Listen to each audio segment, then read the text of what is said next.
Hello, welcome everyone, you especially. So today we are here, are we not? You and me. And the purpose of us being here is firstly to move you forward. Now, you may be a bit apprehensive, you may be a bit nervous, you may be a bit unsure in yourself after suffering from blushing for maybe a prolonged period of time, maybe for most of your life. But looking forward, what you really want is to not only reduce your blushing, not only recover from your blushing, but to move forward in a way that the problem can never come back. To move forward in a way that it puts you in control once and for all. Now, I've been a hypnotherapist for a long time, over 10 years, and very often people come to see me with different anxieties. So I'm an anxiety therapist. All I help people with is anxieties, insecurities, feelings associated with that kind of discomfort, that fear, that panic that cause people a problem, which obviously blushing is one of. And after speaking to many people over the years, what tends to happen is this. Lots of people have tried different processes, different therapies, different problems, and the problem's improved and then it's come back. Now, my entire purpose of creating this method for you is so that doesn't happen.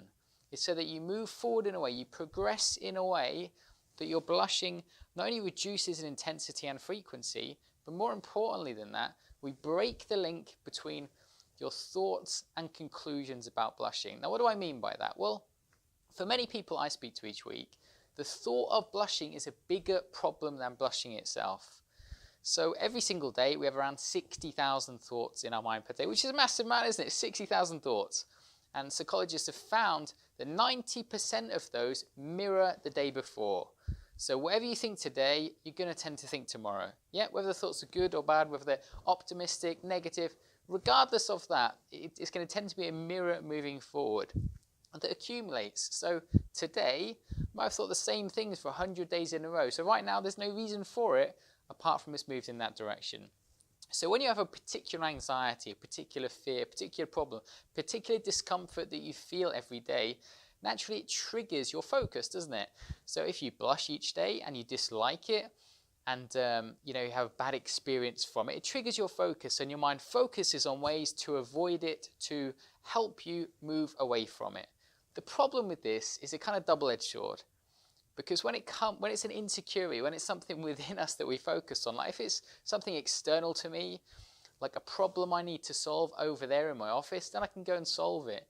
But if it's a feeling or an insecurity or something within me, what tends to happen is every thought that we have triggers the fear, triggers the feeling, triggers the discomfort, and then over a period of time it can actually magnify it. Yep, so imagine my blushing response was a 1 or a 2. Now if I focused on it as a discomfort that I didn't like, then it would build and build and build and build. The fear would build, the feelings I disliked would build simply by focusing your attention on it. Whatever you focus your attention on will build and grow over time. For example, if you focused on your body now, normally within someone's back, you can feel some sort of discomfort or some sort of tension somewhere within your back. And if you focus hard enough, you will be able to find it. Now, you couldn't find that before, but it was still there. And if you focus on it, now what will happen is your attention on it will make that feeling feel worse, and it may make the pain grow stronger. Now, if you did that consistently, both those things would continue to build in that direction. So blushing in itself is the problem, is it not? But more importantly, we want to deal with those two other things, which are the thoughts that you have around blushing each day. So if the thoughts are making you nervous, anxious, uncomfortable, 80, 90% of the time when you're even not blushing, then they're a bigger problem than blushing itself. Are they not? And secondly, the conclusions that you have around blushing. So it's the experience of blushing, yeah, which we can't change, can we? You can't do anything about the specific experience you're having right now. If I'm feeling a feeling right now, I can't do anything to change it. Yeah. What I can do is change the conclusion that I have from the experience, change the thoughts that I have surrounding it, and then what will happen is the experience in itself will change. I always tell people that trying to stop blushing is probably the worst way someone can go about it. Now, to simplify that, all I mean is if you're desperate to stop blushing, you're moving in the wrong direction. If you're desperate to stop and you hate it and it's the worst thing, well, you're moving in the wrong direction. Because in truth, the people that stop blushing do it by moving in the direction where they feel more comfortable with blushing, more accepting of the thoughts around blushing, and the conclusions they make around it after they've experienced when they blush, and not, it was horrific, it was awful, I'm going to die, people hate me, people think I'm ugly, people think I'm horrific, because naturally all of those associations are going to reinforce the problem further. Now, you may have looked at lots of different videos online, lots of different videos on YouTube. What you'll find is the theme of the videos revolves around resistance. Yeah, resistance towards those three things. So resistance towards the experience itself, resistance towards the thoughts that you're having each and every day around blushing, yeah, and the resistance towards the conclusions that you're making.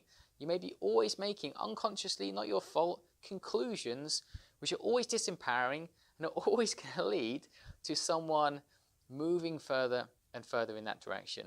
So the basic focus of this UNB unblushing method is to enable you to follow a simple and practical method each day to conquer those three things. But in truth, you don't need to conquer all three. They're all supported by each other. They're all stacked up on top of each other. So even just solving one of those problems, the other two will come collapsing down, and you'll find yourself much more freer of blushing than you probably ever have been in the past. So I am here today to help you each step of the way to recover from this problem. Now, all I ask from you in return is three things. Firstly, that you make a decision today that you are committed to resolving the problem. Now, what I mean by commitment is you're committed to taking actions. Now, whenever I speak to people each day in this office, people come and see me with insecurities, fears, phobias, anxieties that often they've had for their entire life. Now, that doesn't mean that it's hard to get rid of. What it does mean is, with any fear, with any anxiety, with any thing that we feel horrible, discomforting feelings around, our tendency is to avoid it and to resist changing. There's a good reason for that. There's a reason that obviously your brain is wired in a way to avoid danger.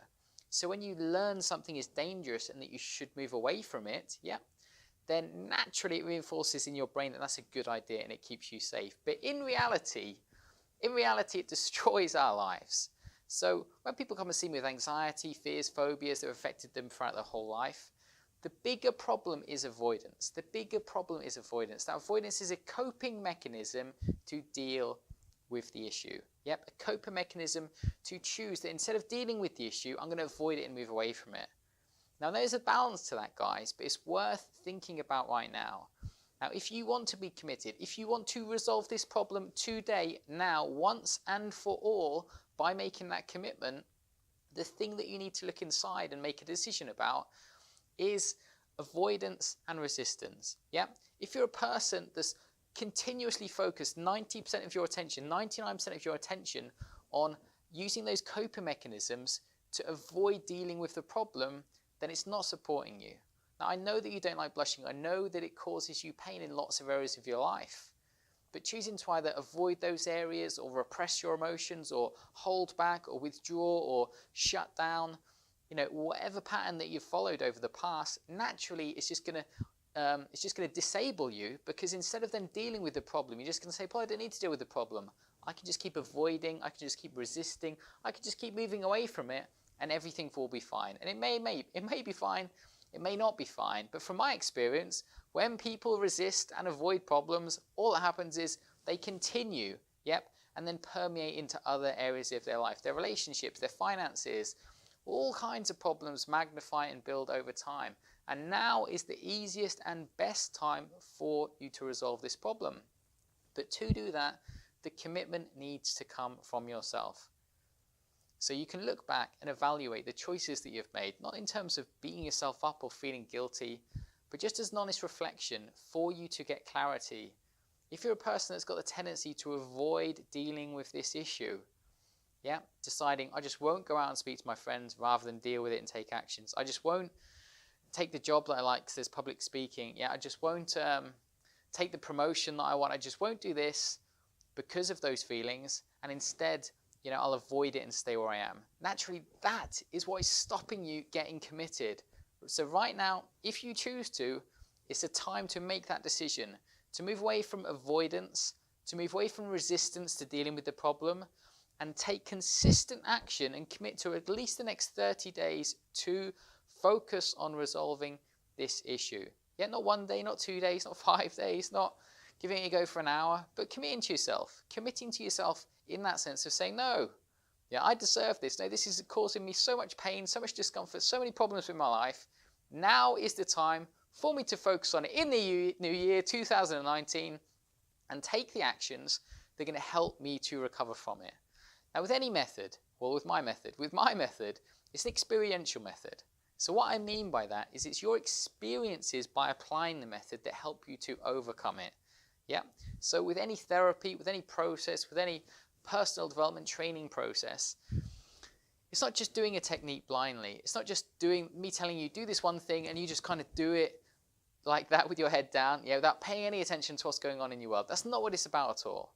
It's about you doing a method, yeah, but in between the times when you do the method and when you do it, your experience of it, of your thoughts around blushing, your feelings around blushing, your experience of blushing, are what enable you to primarily conquer it and move forward. So the method in itself obviously trains your brain, shifts the patterns we spoke about, breaks down the stress response, this adding fuel to the fire, yeah, and does many different things. But secondly, it's your experience of it, your underlying experience that allows you to understand, to think differently, and it's what gives you the commitment to conquer it over the long term. Does that make sense? I hope it does. Cool, so now is that time, people. Now is that time. Today, to make that commitment right now for 30 days to work on this problem so that by February, you've massively moved forward to the point where hopefully you've conquered it once and for all. Awesome, guys. I look forward to having you on board.